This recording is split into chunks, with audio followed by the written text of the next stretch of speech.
Dios les bendiga.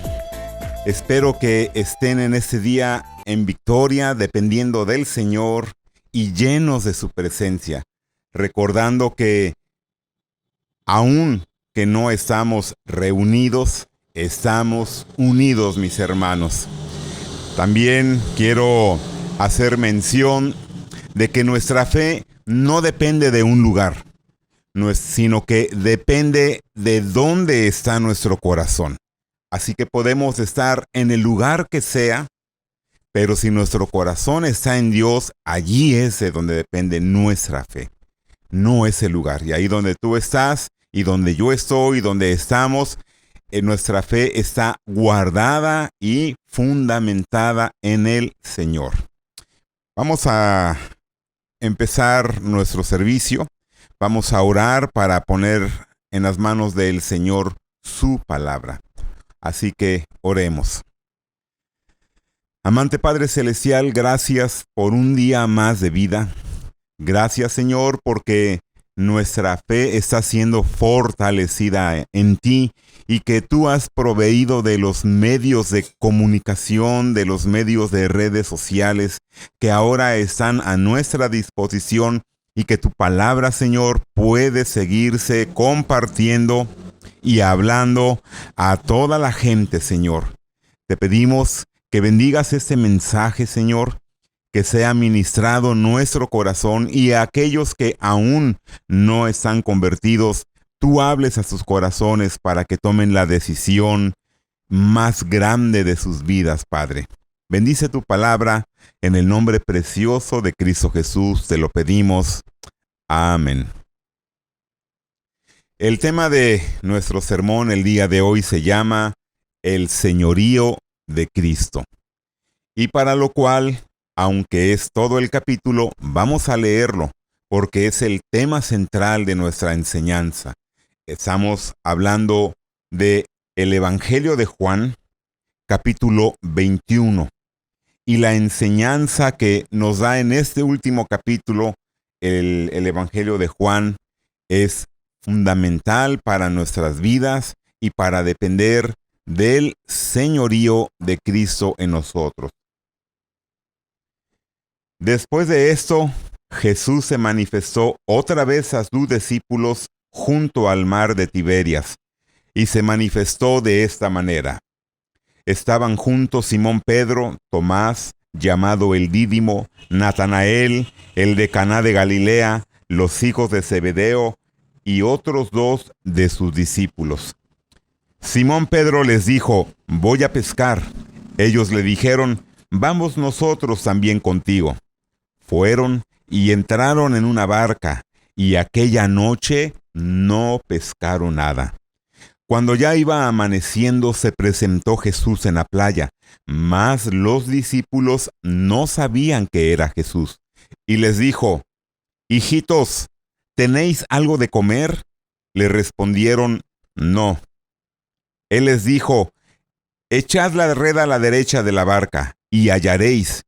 Entonces la echaron, y ya no podían sacar por la gran cantidad de peces. Entonces aquel discípulo a quien Jesús amaba dijo a Pedro: ¡es el Señor! Simón Pedro, cuando oyó que era el Señor, se ciñó la ropa, porque se había despojado de ella, y se echó al mar. Y los otros discípulos vinieron con la barca, arrastrando la red de peces, pero no estaban muy lejos de tierra, sino como unos 200 codos. Al descender a tierra, vieron brasas puestas y un pez encima de ellas y pan. Jesús les dijo: traed de los peces que acabáis de pescar. Subió Simón Pedro y sacó la red a tierra llena de grandes peces, 153, y aun siendo tantos, la red no se rompió. Les dijo Jesús: venid, comed. Y ninguno de los discípulos se atrevía a preguntarle: ¿tú quién eres?, sabiendo que era el Señor. Vino pues Jesús y tomó el pan y les dio, y asimismo el pescado. Este Esta era ya la tercera vez que Jesús se manifestaba a sus discípulos después de haber resucitado de los muertos. Cuando hubieron comido, Jesús dijo a Simón Pedro: Simón, hijo de Jonás, ¿me amas más que estos? Le respondió: Sí, Señor, tú sabes que te amo. Él le dijo: Apacienta mis corderos. Volvió a decirle la segunda vez: Simón, hijo de Jonás, ¿me amas? Pedro le respondió: Sí, Señor, tú sabes que te amo. Le dijo: Pastorea mis ovejas. Le dijo la tercera vez: Simón, hijo de Jonás, ¿me amas?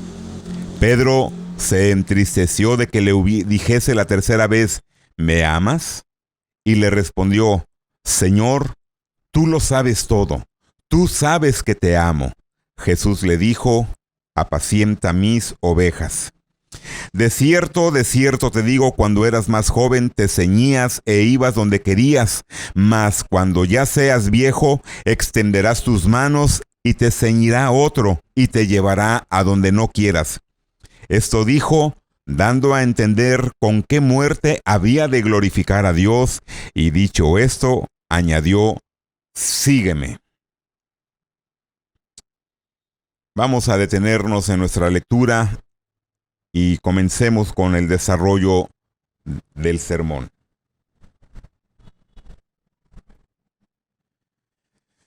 Vamos a hacer una explicación de que la palabra Señor que se usa en la Escritura a lo largo de toda la Biblia, desde Génesis hasta Apocalipsis, es común esta palabra para dirigirse a nuestro Dios, a dirigirnos a Jesucristo como Señor. Y aquí en el libro de Juan, en el Evangelio que acabamos de leer, en el capítulo 1, se menciona por lo menos 7 veces. Y recordemos que la Biblia fue escrita, el Antiguo Testamento en hebreo y el Nuevo Testamento en griego. Y para la palabra griega que utiliza Señor, que se traduce al español, se usan 2 palabras y que expresan esta idea. Una de ellas es, lo vamos a poner en pantalla para los que están viendo el video, se escribe Kurios, con K, Kurios. Y esta palabra indica dominio y autoridad con amor. Es la palabra que usa Pedro cuando le pone como ejemplo a las mujeres lo que hizo Sara. Ahí en Primera de Pedro 3:6, Pedro dice: como Sara obedecía a Abraham llamándole Señor, de la cual vosotras habéis venido a ser hijas, si hacéis el bien sin temer ninguna amenaza. Así que la palabra kurios en griego al español significa dominio y autoridad con amor. Pero también hay otra palabra en la Biblia que se usa para traducirse como Señor. Y esa palabra, su significado es señorío absoluto, soberanía. Vean qué diferencia. La primera es dominio y autoridad con amor. Y esta segunda palabra tiene el sentido de señorío absoluto, soberanía. Y algunas veces se le aplica a Dios. No siempre, pero se le aplica a algunas ocasiones a Dios. Así que, dada esa explicación de que la palabra que usamos Señor en el español viene de 2 en el Antiguo Testamento y en el Nuevo del griego, los apóstoles usaban casi siempre la palabra kurios, que dijimos que es con autoridad, que es con amor, es señorío, con autoridad y con amor. Usaban esa palabra. Y lo vemos en las Escrituras cuando le decía: Señor, manda que vaya sobre las aguas. Y también cuando decían: Señor, ¿a quién iremos? Utilizan esa palabra. Y cuando estaban concentrados en asuntos personales, como tú y yo, cuando nos concentramos en nuestros asuntos personales, ellos no usaban esta palabra. Por ejemplo, vamos a ver un ejemplo. No usaron esa palabra, sino usaron la otra. En Marcos 4:38, en el momento de la tormenta, cuando esa barca se está hundiendo y ellos sienten que se ahogan y el Señor está durmiendo en la barca, descansando, y ellos en su angustia, pensando en ellos mismos, le dicen, no le dicen Señor, le dicen Maestro. Así es como lo traduce nuestra Biblia. Maestro, ¿no tienes cuidado que perecemos? Y también cuando estaban en la cena con el Señor, que estaba instituyendo el partimiento del pan y del vino, en Mateo capítulo 26, versículo 25, Judas le responde, ¿soy yo, maestro? Y cuando están en el Getsemaní, Judas igual usa la misma palabra y dice, salve, maestro. Cuando nosotros, así como ellos, tenemos intereses personales, cuando estamos nosotros antes de, en lugar de reconocerlo como curios, la palabra de Señor, autoridad, con amor, se le reconoce con su autoridad y dominio absoluto. Así que también la gente que se acercaba al Señor, la gente desconocida de aquellos tiempos, le llamaban maestro. Solamente voy a hacer referencia de algunas citas, no las voy a decir por el tiempo. Mateo 19:16, Marcos 9:17, Marcos 10:51, también en el mismo Marcos 12:14 y 12:19. Y bueno, a lo largo de la Escritura, aquellos que no conocían al Señor le llamaban maestro. Y increíblemente también los fariseos nunca le dijeron Señor, ellos le llamaron maestro. Y si tú lees los evangelios, Mateo, Marcos, Lucas, Juan, vas a encontrar que siempre se refirieron a él como maestro, nunca como Señor. Y los 11 discípulos, a diferencia de los fariseos, es que ellos conocían el señorío de Cristo, o sea, la autoridad de Cristo. Lo conocían como Señor. Pero a veces tal parece que en los asuntos cotidianos de nuestra vida, también a ellos se les olvidaba llamarlo con este título respetuoso de Señor. Y sin mencionar las citas, bueno, vamos a mencionarlas. Tenemos Marcos capítulo 9, versículo 18. Versículo 38. Marcos 9:38. Juan le respondió diciendo, Maestro, hemos visto a uno que en tu nombre echaba fuera demonios, pero él no nos sigue y se lo prohibimos. Vean, maestro, cuando había intereses personales, cuando había cosas donde uno estaba incluido. Y en Marcos 10:35, la palabra dice, entonces Jacobo y Juan, hijos de Zebedeo, se le acercaron diciendo, Maestro, querríamos que nos digas lo que pidiéremos. Lucas 9:49, como última cita, tenemos que la palabra nos dice, entonces respondiendo Juan dijo, Maestro, hemos visto a uno que echaba fuera demonios en tu nombre, y se lo prohibimos porque no sigue con nosotros. Esas porciones de la Escritura nos dejan ver que en nuestra vida cotidiana, cuando nosotros estamos de por medio, nos olvidamos de que el Señor tiene la autoridad en las buenas y en las malas. Nos convenga o no nos convenga, Él sigue siendo Señor. Señor. Pero por lo general nosotros los cristianos usamos la palabra Señor como prueba de reconocimiento y nuestra lealtad a Jesucristo. Y sin embargo, esa no es una señal infalible de que lo estemos reconociendo. Bueno, yo no me incluyo, pero hay cristianos que lo reconocen como Señor y eso no es una prueba infalible que realmente lo estén reconociendo como Señor.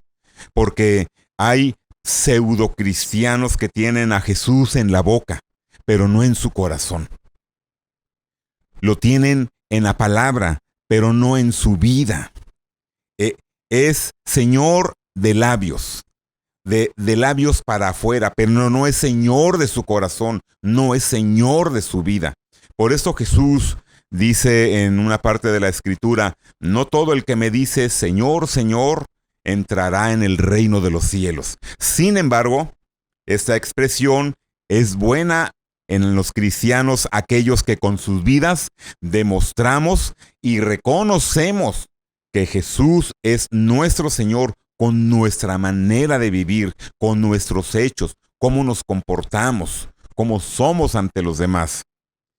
Pero lamentablemente hay cristianos que tienen vergüenza de reconocer o usar esa palabra del Señor frente a los demás, y más bien hasta se atreven a decir, en lugar de Jesucristo es mi Señor, Él es mi Señor, dicen Dios, Jesucristo, pero no lo reconocen como Señor.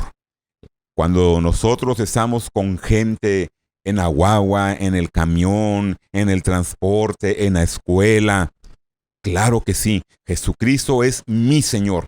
¿Y por qué tú no mientes? Porque mi Señor no quiere que mienta. ¿Y por qué tú eres puntual en las clases y aquí nadie toma en cuenta la asistencia? Porque Jesucristo es mi Señor y mi Señor dice que yo debo de honrarlo y hacer las cosas como si fueran para Dios. Es mi Señor y yo hago lo que mi Señor dice. No es solamente lo que dijo Jesucristo, no es solamente lo que Dios quiere, es que es mi Señor. Yo soy su siervo y Él es mi Señor. Pero hay cristianos que Él es Señor cuando todo va bien, y hay cristianos, o esos mismos cristianos, que solamente es maestro cuando todo va mal. Por ejemplo, vamos a regresar al mismo caso de la tempestad donde estaban los discípulos. Para ellos hubiera sido mucho más propio decir, Señor, ten misericordia que perecemos, Señor. Pero sin embargo, ellos usaron la palabra maestro. No usaron la palabra curios en ese momento. Como ellos estaban implícitos y era la vida de ellos, así como tú y yo en las situaciones difíciles e incómodas nos encontramos en medio, entonces solamente es un Dios que tiene toda la autoridad y tiene que resolver.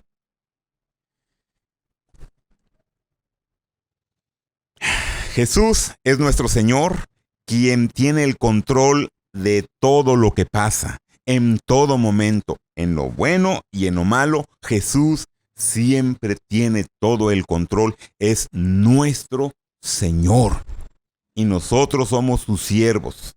Pero cuando las cosas van mal, cuando van bien es nuestro Señor, pero cuando van mal, ahora Él es el Dios Todopoderoso. Él es el Dios que tiene que levantarse a rescatarnos en el momento que nosotros lo llamamos. Señor, que perecemos. Maestro, que perecemos. ¿No tienes cuidado de nosotros? ¿Cuántas veces nosotros durante situaciones extremas no le hemos hablado a Dios de esa manera? Si somos sinceros, hemos cometido ese error y de esa manera le hemos hablado a nuestro Dios.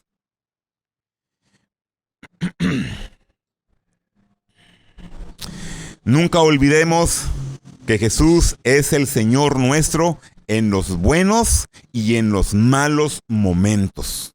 Cuando lo sentimos con gratitud y afecto, y también cuando no lo sentimos, Él sigue siendo nuestro Señor en las buenas y en las malas. Vamos a ver razones de la autoridad de Cristo,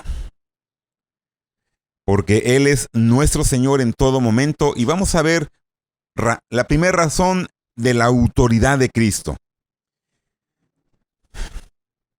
Para esto nosotros tenemos doble razón para reconocer la autoridad de Cristo en nuestras vidas, para reconocerlo como nuestro Señor. Hay doble razón. Uno, porque Él es el Verbo hecho carne, porque por Él fueron creadas todas las cosas que existen, por Él.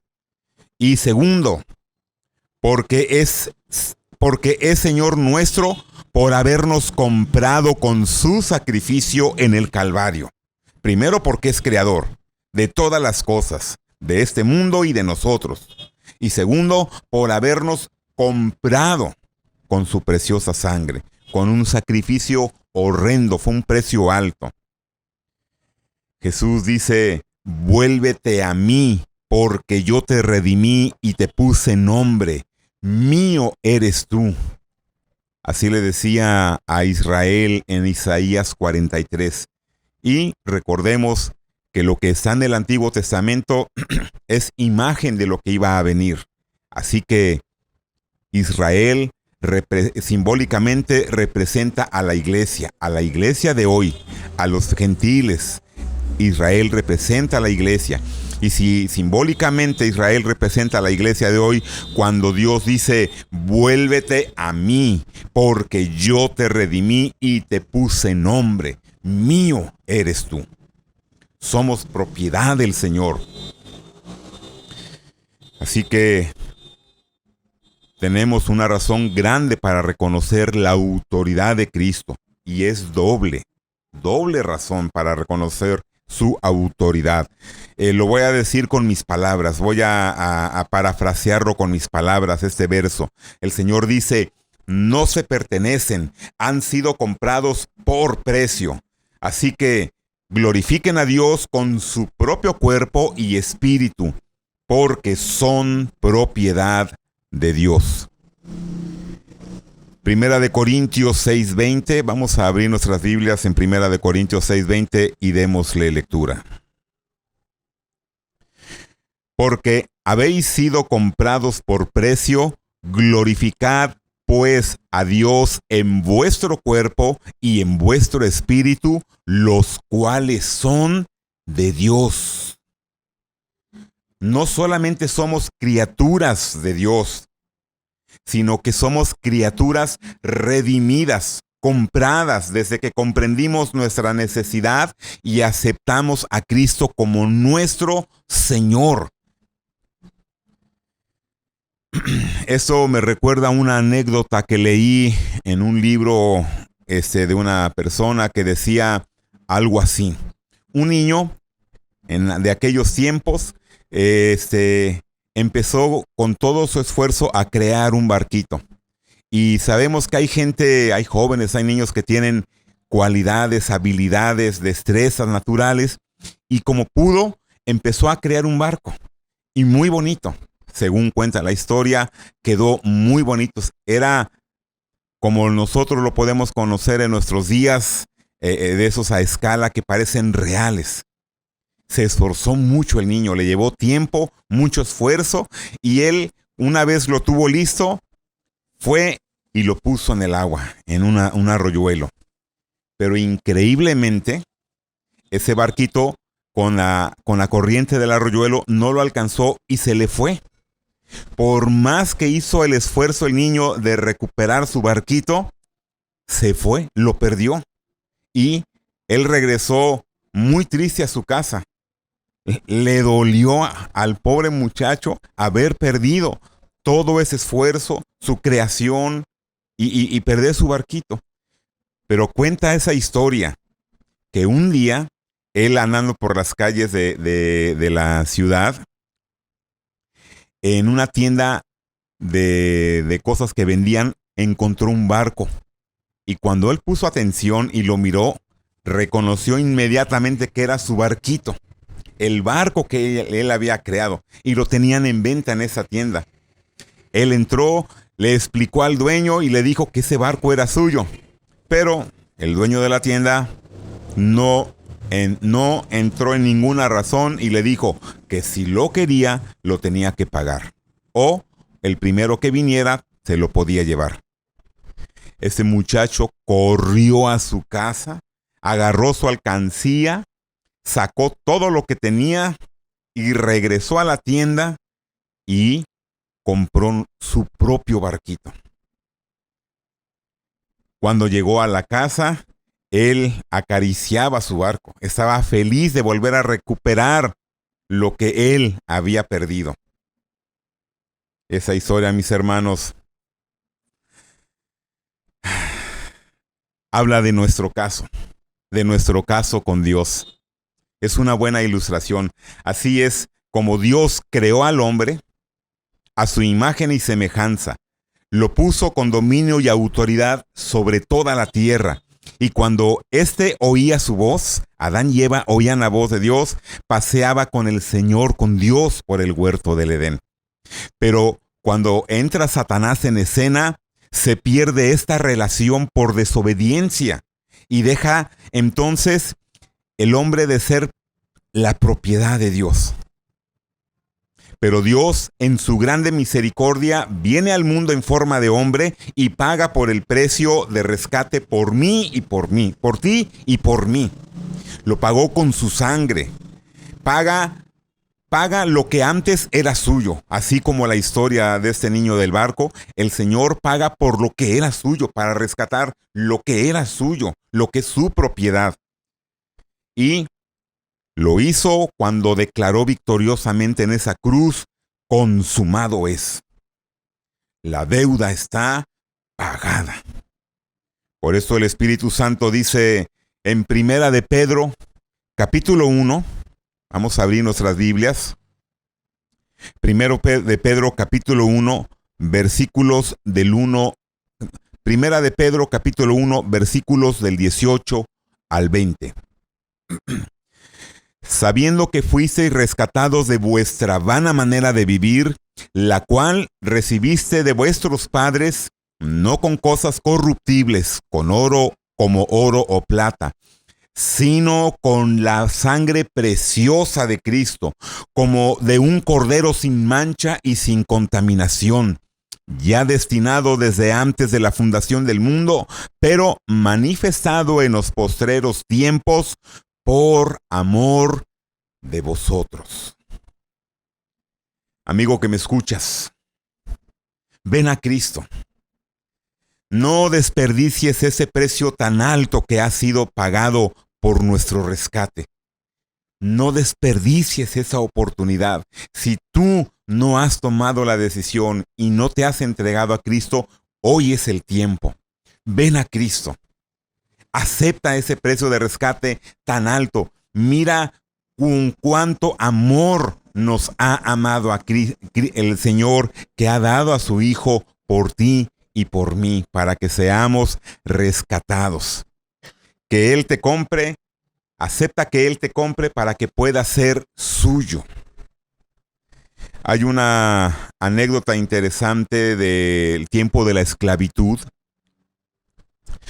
y que representa muy bien lo que estamos hablando hoy. Un esclavo salió corriendo de la casa de su amo porque había hecho algo indebido y el amo lo quería matar. Y había una casa de misión, un misionero en cierto lugar que era como un refugio para estos esclavos. En aquel tiempo África estaba colonizada por Inglaterra y obviamente ninguno que no fuera inglés podía poner la mano sobre los ingleses. Este misionero era inglés y con esa la autoridad que tenía por el gobierno y por el dominio que había sobre ese continente africano, él tenía una casa donde servía de refugio para los esclavos que escapaban de su casa, buscando refugio para su vida. Y ese esclavo, cuando va llegando a la casa, lo oye el misionero y cuando sale le dice al amo del esclavo: no lo hagas, detente, no lo hagas, detente. Pero el amo del esclavo estaba tan desesperado por acabar con la vida de su esclavo que cuando tenía tensado el arco y el esclavo iba a llegar a la casa, el esclavo cayó casi para llegar a la casa. El misionero corrió hacia donde estaba el esclavo y le dijo al amo: no lo hagas, detente, espérate. Pero en su furia del amo, ¿qué habrá hecho el esclavo? No sé. Él quería matarlo. Soltó la flecha. La historia cuenta que el misionero puso la mano y la flecha lastimó el brazo del misionero. La sangre, cuando empezó a escurrir, cae sobre el esclavo y el misionero le dice: ¿sabes lo que has hecho? ¿Sabes lo que acabas de hacer? Has derramado sangre inglesa. Yo no te voy a acusar ante las autoridades si tú te vas de aquí y me dejas a este hombre. De lo contrario, te voy a acusar y tú vas a acabar mal. Obviamente el hombre aquel se alejó porque tenía que salvar su vida y el misionero tomó al esclavo. La historia cuenta que ese esclavo contaba con todos los que podía que la sangre de ese misionero había salvado su vida. Mi hermano, si entre hombres historias de este tipo tocan el corazón, conmueven, ¿cuánto más la sangre de Cristo, mi hermano? Que no es para esta vida, es para la eternidad. Si tú permites que la sangre de Cristo compre tu vida, porque que diga que tú aceptes el rescate que el Cristo ha hecho por ti, por mí, es para la eternidad, es para siempre, es para estar con Él, mi hermano, mi hermana. Si ya has aceptado a Cristo como tu Señor y Salvador, ¿no crees que debes tratarlo no solamente como Salvador, sino como Señor? No solamente es tu Salvador. El ejemplo que acabamos de poner de esa anécdota, el esclavo no lo veía solamente como su Salvador a ese inglés. Él lo reconoció como una autoridad. Él le dio siempre el lugar de autoridad. No solamente porque lo rescató, sino porque él lo admiró y lo respetó como su autoridad. Así que ponte a pensar, si tú estás en Cristo, si eres cristiano y solamente lo ves a Él como Salvador y no como Señor, ¿por qué atentar contra nuestras propias vidas en aquel día que muramos y nos presentemos delante de Él y nos diga una palabra que nadie quiere oír? Vamos a ver Lucas capítulo 6, versículo 46. Jesús le dice a esas personas, ¿por qué me llamáis Señor, Señor, y no hacéis lo que yo os digo? Y la respuesta que sigue después de esto es algo que nadie queremos oír. Apartaos de mí, hacedores de maldad, al lago de fuego eterno. Es algo que tú ni yo jamás queremos oír.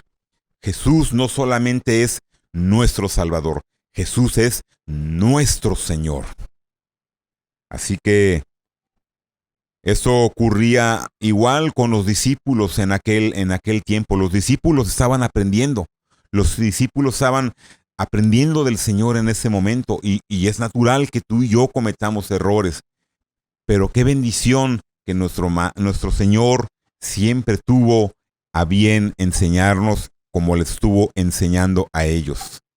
El problema es que nos podemos alejar de la autoridad de Cristo.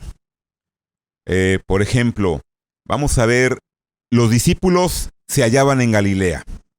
Ellos no estaban en Jerusalén, estaban en Galilea y era un lugar donde ellos habían tenido el privilegio de conocer a sus conocidos, a sus seres queridos, estaban en su ambiente. Galilea, un lugar donde tantas veces estuvieron con el Señor, pero era un lugar donde los discípulos pues conocían, era su ambiente. Así que en algún momento el Señor les dijo que esperaran la promesa del Padre, pero ellos al pasar por Galilea, pues habían ido por la misma orden que el Señor les había dado. Eso está en Mateo 28:10. Entonces Jesús les dijo, no temáis, id, dad las nuevas a mis hermanos para que vayan a Galilea y allí me verán. Pero sin embargo, los discípulos entendemos que se entretuvieron un poco más allí en Galilea y hasta cierto punto era natural. Era su región, ahí estaba su gente conocida, era su ambiente, como tú y yo cuando llegamos a nuestra ciudad, a nuestro lugar, a nuestro barrio, uno se siente cómodo, encuentras a tu gente. Y yo puedo interpretar que eso causó la tentación de volver a su antiguo oficio. Lo que a ti y a mí nos puede pasar. Ellos volvieron al antiguo oficio de la pesca. Después de que Jesucristo fue crucificado, fue sepultado, los discípulos, cuando llegaron a Galilea, retoman su oficio nuevamente, la pesca. Ahora, ese oficio no era algo nada malo, pero ahora ellos estaban nuevamente en sus afanes, y no como el Señor les había mandado en Lucas 24:47, que se predicase en su nombre el arrepentimiento y el perdón de pecados en todas las naciones, comenzando desde Jerusalén. Y así es como nos pasa a nosotros muchas veces. No son malas las ocupaciones seculares a las que nos dedicamos, como nuestros trabajos, las diversiones, los hobbies, los deportes. No son malas. Pero debemos tener en cuenta que los cristianos somos llamados a un deber superior, no a cosas que perecen. Estamos llamados a un deber superior, y es servir a Cristo, mi hermano. Servir a Cristo, mi hermana. Jesús dice en Juan capítulo 6:27, trabajad no por la comida que perece.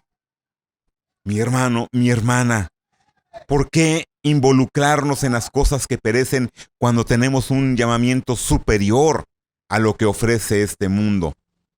¿Por qué nos mantenemos esforzándonos en lo que perece? ¿Y qué hacemos para no ponernos en lo que no perece? Así que, ¿cómo tratamos nuestras almas y los intereses del reino de Dios?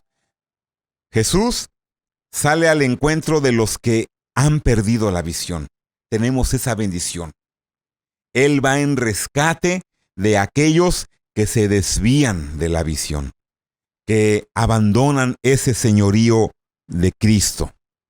Así que era necesario reconocer a los discípulos que habían descuidado su señorío y sus órdenes y sus enseñanzas que el Señor les había dado, por lo que Jesús se dirige nuevamente a su encuentro.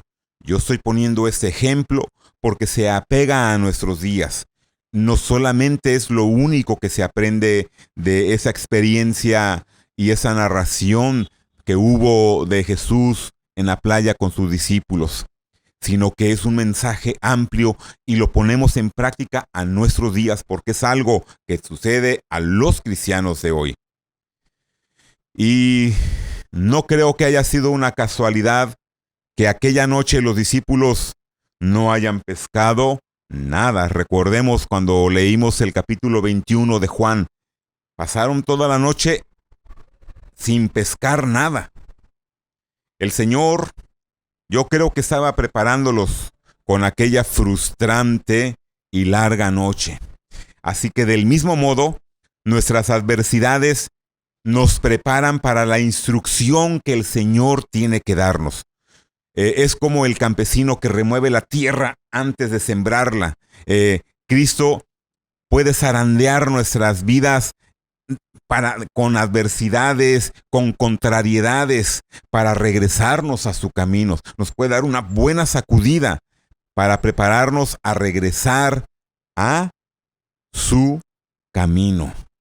Y de semejante manera, el Señor reencaminó a sus discípulos para las labores eternas, para las cosas que no perecen. ¿Cómo?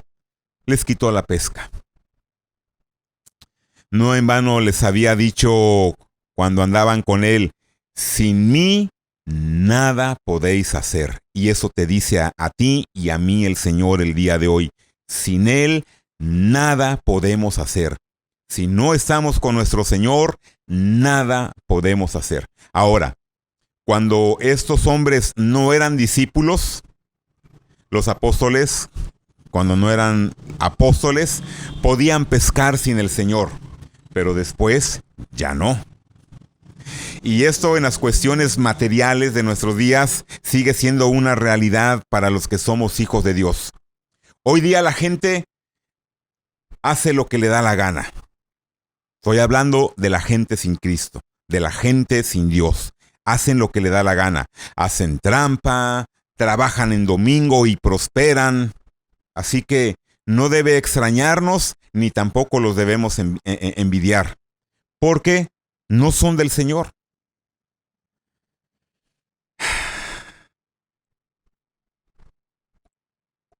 Tomemos en cuenta un detalle.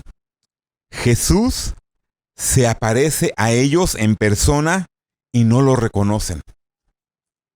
Este detalle es interesante porque Él está ahí en la playa y los discípulos no lo reconocen. Está ahí en la orilla, yo imagino, empieza a despuntar el alba y es natural que María, cuando llegó al sepulcro, no lo haya reconocido porque, como una mamá, ella vio a Jesús ensangrentado, un hoyo en su costado, maltratado. Y cuando resucita Jesús y le habla, lo ve en toda su majestad y gloria. Y a lo mejor María estaba llorosa, estaba temerosa y es entendible que ella no lo haya reconocido. Pero los discípulos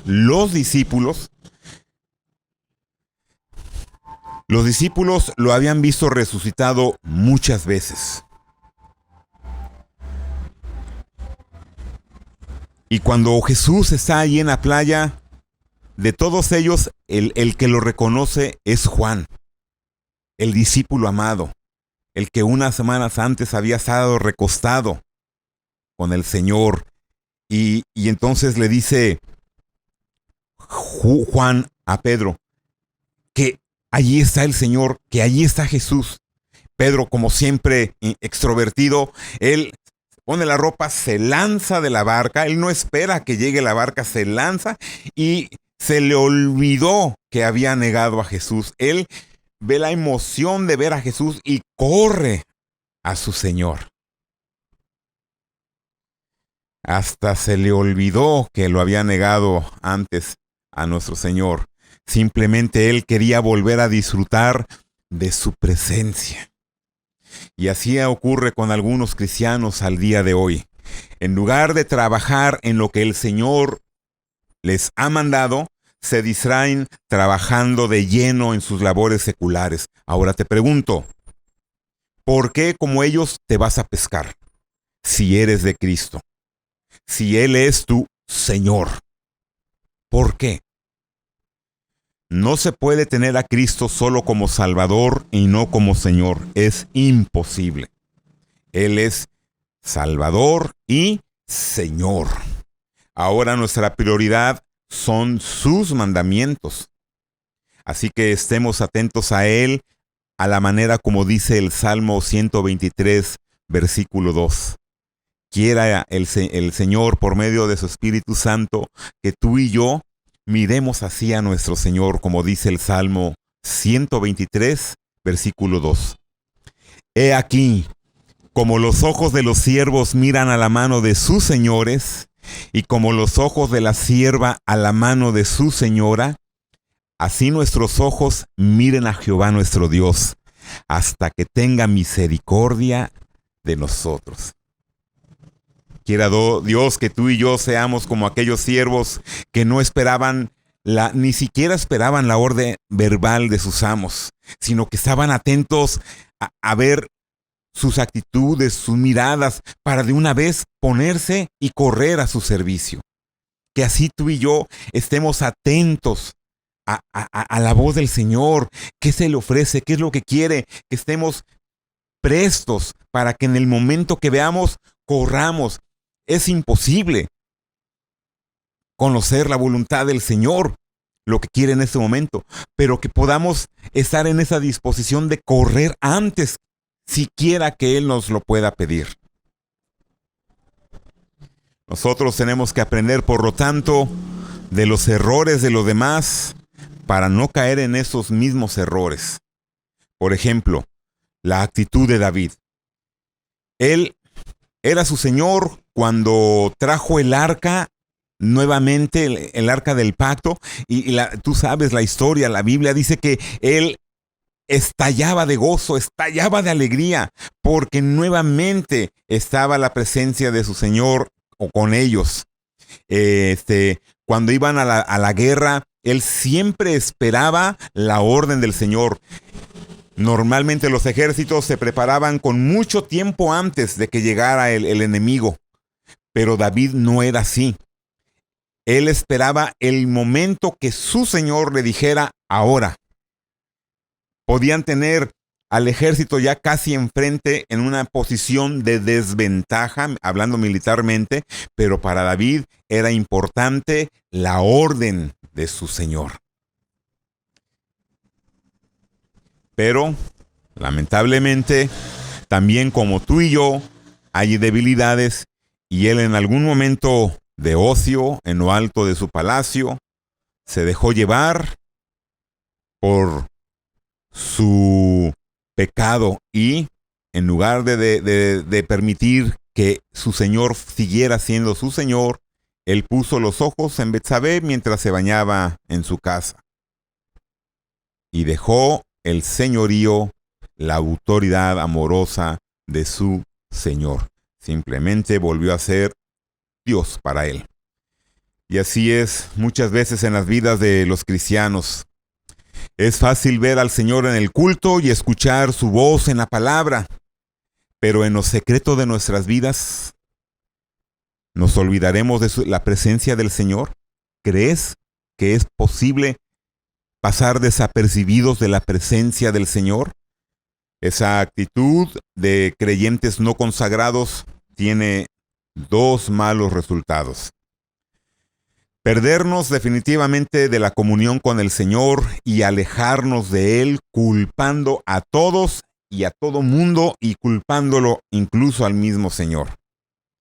O que lleguemos al final de nuestra vida, como llegaron a los discípulos a esa playa, pero que lleguemos con nuestra barca vacía. Por lo que necesitamos que el señorío de Cristo en nuestras vidas sea reanudado. Aún estando los discípulos lejos del mar, estaban ellos ocupados todavía en sus labores. Aún así, el Señor estaba allí en la orilla, esperándolos y llamándolos, como dice Apocalipsis capítulo 3, versículo 20, una cita muy conocida por muchos de nosotros. He aquí, yo estoy a la puerta y llamo. Si alguno oye mi voz y abre la puerta, entraré a él y cenaré con él y él conmigo. Este versículo está para los que son cristianos, que se han alejado de la autoridad de Cristo, que han descuidado, pero el Señor está tocando, lo cual es una bendición, y nosotros debemos estar atentos, así como Pedro, correr inmediatamente a la presencia de nuestro Señor. Ahora, para los discípulos, la presencia de Jesús inmediatamente les atrajo. Y cuando llegan cerca, les dice Jesús, ¿tenéis algo de comer? Los traductores de nuestras Biblias usan la expresión hijitos, porque Jesús les dice hijitos. Y aunque literalmente quiere decir niños, la palabra cariñosa también implica un reproche. Nosotros cuando vemos a los niños y les decimos niños, hijitos, a veces decimos, ay, pero esos niños, cuando hacemos algún reproche por algo que hayan hecho mal. Hay cariño, pero tiene un reproche. ¿Acaso los discípulos no estaban obrando como niños? Que se estaban ocupando, que en lugar de ocuparse de la alta misión de ser enviados a perdonar pecados, se entretuvieron nuevamente en pescar peces. Se regresaron a su oficio. Juan 20:22 dice la palabra, y habiendo dicho esto, sopló y les dijo, recibid el Espíritu Santo. El Señor los había enviado y ellos se habían distraído y alejado, regresando nuevamente a sus actividades cotidianas. ¿Cuántas veces los cristianos debemos parecer al Señor como niños? Porque nos ocupamos con excesivo interés en lo que no tiene valor eterno. El Señor nos exhorta en Primera de Corintios capítulo 14, versículo 20. Dice que seamos niños en la malicia, pero maduros en el modo de pensar. Voy a repetir Primera de Corintios 14, versículo 20. El Señor nos dice que seamos niños en la malicia, pero maduros en el modo de pensar. Pero mi hermano, mi hermana, parece que muchas veces somos al revés, maduros en la malicia y niños en el modo de pensar. Y peor todavía, niños malcriados, desobedientes. Solamente hacemos las cosas cuando nos conviene. Y así actúan muchas veces los discípulos del Señor, los discípulos del Señor actuaron muchas veces. Pero los cristianos de hoy no pueden ir al templo porque están cansados, porque llegó un familiar. Pero están cansados, no fueron al templo, pero el lunes, cansados o no, tienen que ir al trabajo. A la iglesia no, pero al trabajo sí. Ahora que no nos estamos reuniendo, estamos compartiendo, no solamente nosotros, los sermones por estos videos, por estos audios. Muchas iglesias están haciendo este ministerio.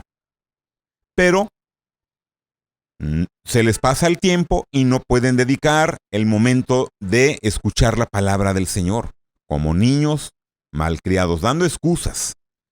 A nosotros nos podemos dar explicaciones y justificaciones, pero recuerda que no debemos atentar con nuestra vida eterna. Debemos librarnos de aquellas palabras terribles que el Señor va a decir a aquellos desobedientes. Nunca os conocí. Nunca os conocí. Esos cristianos reconocen un señorío en la persona que les da el pan material. En el trabajo hay un salario. Con él sí reconocen su señorío, pero no reconocen el señorío del Señor, el señorío de Jesucristo. ¿Cuántas veces abusamos de nuestro Señor reconociéndole como Salvador, como amigo y teóricamente como Dios, pero no como Señor? Si estás enfermo, quieres que Él te sane. Si tienes un problema en la familia, quieres que Él lo resuelva. Si tienes un familiar en alguna situación difícil, quieres que te hagan oración, te hagan un culto para que el Señor atienda tus peticiones. Pero cuando el Señor te dice lo que tienes que hacer, espérame tantito, eres Dios y en ese momento no eres mi Señor. Así no es, mi hermano. Cuando uno hace un descubrimiento, inmediatamente hay una reacción. Cuando uno descubre algo bueno, vas caminando. Yo me acuerdo de niño, cuando 10 pesos representaban una fortuna. El pasaje costaba 20 centavos. Le decía a mi familia que costaba 20 centavos el pasaje y era carísimo. Y iba en primero de primaria. Recuerdo bien que al mirar al piso, me solté de la mano de mi mamá, mi abuela, y agarré una papeleta de 10 pesos. Eso era una fortuna. Parecía como un brincolín en ese momento. Salte y salte de alegría. Cuando uno hace un descubrimiento de algo bueno, la reacción es inmediata. Juan reconoce al Señor que está ahí parado en la orilla. Le dice a Pedro, mira, ahí está el Señor. Y Pedro, sin pensarlo, se manda y va a buscar al Señor. Y después, la lectura nos muestra que los demás discípulos que estaban en la barca, pues, se fueron acercando con su carga pesada. Y es así como demostramos al Señor nuestra fe y nuestro amor por Él. Lo demostramos con hechos. Si le amas, vas a hablar de Él a tu vecino, a tus familiares, a tus conocidos, a tu compañero de trabajo. porque has hecho un descubrimiento y quieres que los demás conozcan de ese descubrimiento bueno que tú has encontrado. Se lo vas a mencionar hasta de manera intuitiva. En un momento se los vas a decir. Vas a ir al templo, vas a buscar su presencia, vas a hacer las cosas que al Señor le agradan. No vas a quererte mantener separado de su comunión. Con hechos vas a demostrarle que amas al Señor, con hechos, no con labios, con tus hechos. Pero hay una tragedia de la frialdad que llega a suceder. Por ejemplo, los demás discípulos se van acercando lentamente. ¿Por qué? Porque no dejaron sus ocupaciones. Van arrastrando esa red pesada. La Biblia dice que eran tantos, y lo asombroso es que no solamente el Señor hizo el milagro de que aparecieran tantos peces, sino que no se rompió la red, lo que uno le da a entender que cuando hay una sobrecarga las redes se rompen. Primero el Señor les permite pescar en abundancia y segundo, un milagro más, esa red no se rompe. Y eso es una representación, es un cuadro representativo de los cristianos, de muchos cristianos de hoy en día. Mientras algunos dejan en segundo lugar los afanes de este mundo para correr a los pies del Señor, para correr a la palabra del Señor, otros más, pues ahí van llegando un poco más tarde, porque vienen cargando sus pesadas cargas de los afanes de la vida, de sus compromisos. Ahí vienen llegando, no lo sueltan, pero vienen llegando. ¿No les parece a ustedes extraño que ahí en Juan capítulo 21, versículo 12, se mencione nadie se atrevía? Vamos a leer Juan 21, versículo 12. Les dijo Jesús, venid, comed, y ninguno de los discípulos se atrevían a preguntarle, ¿tú quién eres?, sabiendo que era el Señor. El hecho de verle resucitado, ¿no creen que les ha sobrecogido algo de temor? Obviamente. Es posible que haya sido también algo así, pero en otras ocasiones no se ve que haya sido así. Por ejemplo, cuando estuvieron en el monte donde Jesús fue ascendido al cielo, ahí hasta hablaron con él, le hacían preguntas. Ahí no les sobrecogió el miedo. Pero ¿por qué en ese momento sí estaban con esa actitud los discípulos? Voy a hacer mi conjetura personal en base a las actitudes y acciones que hoy muchos cristianos tienen. ¿Por qué? Porque el Señor los había agarrado infraganti. Los había agarrado pescando, regresando a su antiguo oficio, cuando debían de estar en Jerusalén orando y esperando la promesa del Padre. ¿No será que a ti te agarre también en algún momento infragante, en lugar de estar trabajando en la obra del Señor, a la que Él nos ha mandado hacer? Por eso los discípulos se hallaban así como callados, como mudos en ese momento, porque habían roto ellos la íntima comunión a la que estaban acostumbrados con el Señor. Por eso ellos estaban sin poderle hablar al Señor como a un amigo. En Marcos capítulo 6, versículo 30 se nos dice: entonces los apóstoles se juntaron con Jesús y le contaron todo lo que habían hecho y lo que habían enseñado.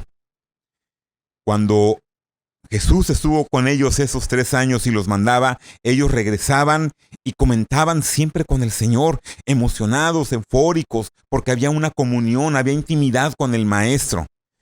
Pero en ese momento ellos no tenían nada que comentar con el Señor. Cuando estuvo con ellos, vean qué diferente, pero ahora ellos están calladitos. ¿Será que como algunos puedan ser el día de hoy, que no pueden expresar, compartir, abrir su boca, orar, dedicar tiempo, leer la palabra, gozarse en el culto, porque han perdido su comunión con el Señor? porque no tienen intimidad con Él. Así que mi hermano, mi hermana, busca esa comunión con el Señor. Corre ahora mismo a sus pies como le hizo Pedro. Inmediatamente, olvídate de que si has pecado, has mentido, has robado, un sinvergüenza, lo que haya sido. Primero corre al Señor, aunque Él después te corrija, pero corre a sus brazos, corre a sus pies, busca su presencia. Corre por tu vida, corre por tu vida. Y deja que el Señor confirme su señorío, su autoridad sobre ti. Jesús rompe el silencio con esas tres palabras, esas tres preguntas a Pedro. Jesús, Pedro, hijo de Jonás, Simón, hijo de Jonás, ¿me amas? Seguramente o probablemente eso es comentario personal. En las dos veces que se ha de haber aparecido a ellos, le ha de haber preguntado, pero en esta ocasión el Señor tiene un trato especial para con Pedro. Y Pedro ya le había demostrado con su actitud impulsiva, así cuando saltó de la barca, pues de que ahora mismo él buscaba amarle. Pero por 3 veces Jesús le pregunta a Pedro que si lo ama y se lo pregunta delante de sus compañeros. Y delante de ellos para ratificarle en su ministerio apostólico que le estaba dejando Jesús a Pedro, en la misión para la cual él lo había llamado, con una frase que es al mismo tiempo una reprensión. Le dice, apacienta mis ovejas. Lo que implica, no es este tu lugar, cumple tu ministerio. No de pescar peces, sino de pescar almas para mi reino. Jesús lo había dicho hace pocas semanas, allí cuando estaban en la cena, les había dicho, si me amáis, guardad mis mandamientos. Te dice a ti, me dice a mí, que si le amamos, se lo vamos a demostrar porque guardamos sus mandamientos. ¿Cómo sabe el Señor que le amamos? Porque guardamos sus palabras y hacemos sus mandamientos. No porque estás en la iglesia o estás en ese lugar diciendo, Señor, te amo, te exalto, tú eres mi rey, pero vives todo lo contrario. Así no es. Es por lo que tú haces. ¿Cuál es nuestra actitud? ¿No será la de niños malcriados, desobedientes y tercos? ¿O la de siervos fieles y agradecidos a su preciosa redención, como siervos y amigos del Señor, porque hacemos lo que Él nos manda? Que el Señor nos ayude siempre a sentirle, a vivirle, a ser obedientes a su palabra. Y yo sé que sin duda ustedes en esos momentos están sintiendo lo mismo por el Señor, que Él es de veras, de verdad, nuestro Señor, nuestro Salvador, y que merece nuestra más fiel obediencia y servicio a su voluntad. Quiera el Padre que ahora tú allí derrames tu corazón, te inclines delante de Él y que corras a sus pies, que corras a su servicio, que aceptes su reprensión, que aceptes su dirección, que le demuestres con tu vida que Él es tu Señor. Que la gente cuando te vea caminar, hablar, moverte, sentarte, pararte, dormir, vean que tú eres un siervo del Señor. Que no solamente les dices que Jesús es tu Señor, sino que ellos ven que tú eres su siervo y que Jesús es tu Señor. Quiera el Padre tocar nuestro corazón y que nos arrepintamos de nuestras necedades y rebeldías y que hoy vengamos a sus pies. Los tiempos son malos. Ustedes están viendo ahora con esa situación de esa epidemia que ha salido por todo el mundo, que los tiempos son malos, que la palabra del Señor se está cumpliendo. No digo que esto es el fin del mundo, pero podemos ver que la palabra del Señor se cumple. Y si esto ahora nos está alarmando, ¿qué va a ser aquel día cuando se presente el día malo?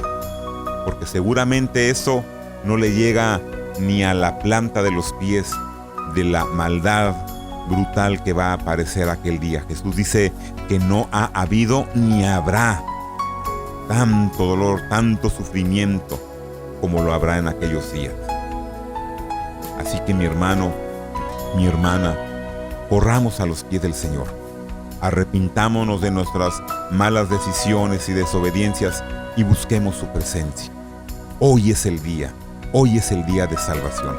Y si tú no conoces de Cristo y hoy el Señor te está hablando, ven a sus pies, entrégate a Él, entrégale su vida, ríndete a Él, que tú seas su siervo y Él sea tu Señor.